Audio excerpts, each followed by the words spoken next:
Donc, où investir au Portugal? On pourrait parler de péninsule ibérique, Portugal, Espagne. Parce qu'en fait, finalement, sur l'investissement rural, on a les mêmes caractéristiques. On va retrouver, mais on en parle dans une autre vidéo, hein, on va retrouver des peuplements d'eucalyptus et de pins maritimes sur les deux pays. Évidemment, ça va changer du côté des Pyrénées parce qu'on a un autre climat sur l'Espagne. Donc, ça changera évidemment. Euh, mais, quoi qu'il en soit, on peut parler des deux mêmes pays tout seul. Pour les spots de l'Espagne, le pays est assez grand quand même. Donc on va essayer de se concentrer sur la partie ouest de l'Espagne, nord de l'Espagne et du Portugal. Donc en fait, euh, ce spot ici là, euh, qui est la Galice, qui est les Asturies, c'est un très bon spot d'investissement parce que vous avez des pluies qui arrivent du nord, donc c'est assez frais, beaucoup de pluie qui arrivent du nord. Puis vous avez les monts ici, mont Europa notamment, qui arrêtent toute la pluie. Et donc se déverse là beaucoup d'eau.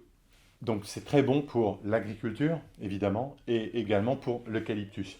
Ce qu'il faut savoir au Portugal, c'est que les papetiers sont bien implantés au milieu d'industries papetières, au milieu des forêts d'eucalyptus. On met souvent beaucoup de choses négatives sur le dos de l'eucalyptus. C'est un débat, je ne suis pas franchement toujours d'accord. Les spots sur Portugal-Espagne. Déjà, en Espagne, on a plusieurs cultures. Donc, je l'ai expliqué, la forêt, pin maritime, eucalyptus, ici, excellent. C'est très bon aussi jusqu'ici, aucun souci, hein, d'accord. Du nord d'Aveiro jusque Braga, Braga est par là, pluviométrie excellente. Par contre, vous n'avez pas autant de grandes parcelles que dans le sud. Le sud, ce que je vais appeler le sud, pour le Portugal bien sûr, c'est cette partie-là qu'on va appeler Alentejo. Vous avez Alentejo et puis une partie Ribatejo qui est, voilà, parce que vous avez le Tage qui fait ça. C'est le fleuve qui traverse le Portugal et qui vient d'Espagne, d'accord. Et en fait, toute cette partie-là est une partie agricole où la structure foncière est bonne. On peut avoir de très grandes superficies euh, cultivables. Quand je parle de très grandes, c'est 100, 200, 300, 500, 1000, 2000, 3000. J'ai vu des 7000 hectares, hein. Donc, il n'y en a pas 50 par contre, attention. Il n'y en a pas 50, mais on voit des 2000 hectares sortir. Ok. Ici, vous avez une grande zone qui avait justement été touchée par le feu d'eucalyptus, euh, dans cette partie qui est le centre du Portugal, entre Leiria, Coimbra. Donc l'industrie est bonne. La pluviométrie commence à se raréfier par là, hein, d'accord. Donc vous avez beaucoup moins de production ici. Ici, la production est juste incroyable. Ici, elle est moindre, mais on a quand même une production en eucalyptus intéressante. Et on a aussi du pain, du pain maritime, Pinus pinastera, le même que l'on a dans les Landes chez nous. C'est la même famille. Pareil, avec une industrie qui est correctement implantée. Euh, on revient un peu sur la Lentège et sur Ribatège parce que vous allez ici trouver des grandes structures foncières. Vous trouverez aussi des 20-30 hectares, pas de souci. On va trouver des, des plantations d'olives. Ok. On va trouver aussi quelque chose que j'aime beaucoup. On va trouver le chêne-liège, parce que c'est l'arbre du Portugal, il est protégé là-bas. Et en fait, je vous expliquerai après tout l'intérêt de l'industrie au Portugal et en Espagne, et le liège avec le groupe Amorim et le groupe numéro un mondial du traitement du liège, de la transformation. Les pins parasols aussi, pins parasols,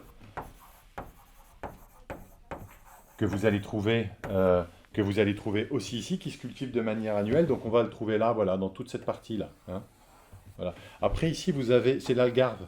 Donc ici, on va être plus sur, au niveau forestier, ça va être moins évident. La partie plus forestière ou arboricole va se trouver un peu plus ici.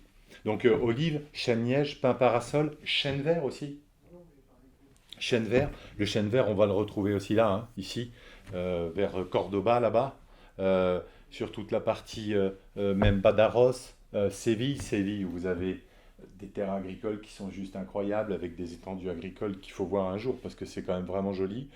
Euh, donc ici, vous avez des rizières au Portugal, ici, du côté de Comporta, la fameuse plage de Comporta. Euh, la structure foncière partout à l'Entej, c'est quelque chose où nous on aime bien. Francisco, qui travaille, qui est Terra Gris à Lisbonne, on gère des plantations d'oliviers ici, notamment, entre autres. Et vraiment ici, Évora, Portel, c'est la Mecque de l'olivier. Euh, Toutes les cultures, vous les trouverez là. Vous trouverez donc des grandes propriétés avec du bâti, sans bâti. Vous avez ici, par là, Alqueva, qui est un grand barrage, justement, qui sert à l'irrigation. Euh, et donc, vous pouvez avoir des plantations irriguées. C'est une notion assez importante. Au Portugal, l'irrigation, assez importante. On retrouve aussi, que ce soit par contre dans le nord ou ici, euh, et par là aussi, parce que par là, vous avez Alto Alentejo, qui est un peu plus au sud, pardon, ici, pardon, excusez-moi, ici. Euh, Vous retrouvez des plantations fruits secs, noix, noisettes, amandes, ici aussi. Et ça, c'est très demandé sur le marché. Donc voilà un petit peu la structure forestière portugaise, où est-ce qu'on peut investir. Évidemment, pour aller plus loin dans le détail, vous pouvez nous appeler.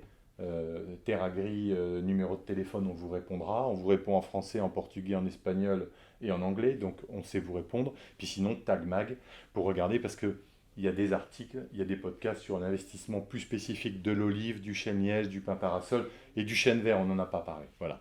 À très bientôt.